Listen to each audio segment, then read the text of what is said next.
This was the first judge selection contest since the Forged in Fire competition kicked off. 4 champion-level bladesmiths showed off their skills on the same stage. What kind of sparks would fly at the scene? Considering the strength of the 4 contestants, as soon as the contest started, the program team brought out a pile of steel rods. High-carbon steel and low-carbon steel were paired up. Each contestant got one set. They were required to use the 3-in-1 lamination forging technique within 3 hours to create a distinctive short blade. True to their master-level status, as soon as the countdown began, Ben quickly figured out his forging approach. He started drawing sketches on paper. 3-in-1 lamination had always been his forte, so this time he planned to forge a competition cleaver. Ben hollowed out the mild steel directly. Then he stuffed high-carbon steel with good hardness into the gaps of the hollowed mild steel. This method was different from the traditional U-shaped cladding method for 3-in-1 lamination. Although it was full of innovation, this would slow down the forging speed. Moreover, if he wasn't careful, the steel could catch fire at any time. However, the advantage of doing this was that during the subsequent forging process, it could effectively reduce carbon migration, making the blade more solid and durable. Watching this impressive display of skill, the judges were also greatly impressed. The only one who chose the same type of short blade as Ben was Matt next to him. He also planned to make a competition cleaver. Without any delay, he threw the steel directly into the furnace to heat it. To ensure the forging temperature, he even took the trouble to seal the furnace opening with fire bricks. After getting the fused and shaped U-shaped mild steel, Matt sandwiched the high-carbon steel in the middle of the mild steel. Then he showed off another round of heavy hammering with the power hammer, but perhaps the process was going too smoothly, making him a little complacent. The next moment, he accidentally dropped the steel billet on the ground, but this was not a problem at all for Matt. After a round of hammering and shaping, the basic blade blank took shape. On the other side, Bert wanted to make a camping knife. He first welded the low-carbon steel. Then he directly threw the steel into the furnace to heat it. The 3-in-1 lamination technique Bert chose was also the traditional U-shaped cladding method.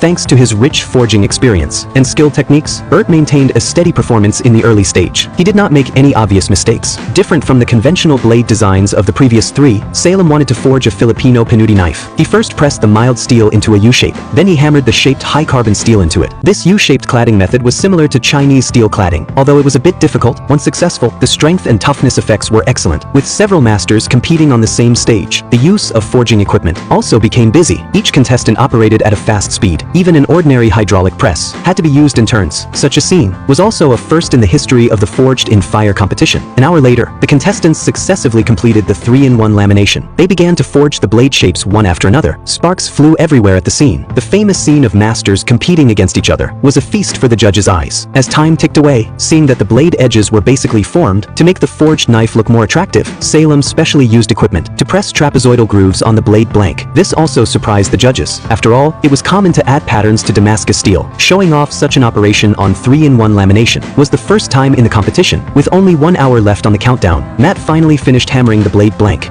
He planned to use a hand hammer to chisel a small round hole in the red-hot steel billet.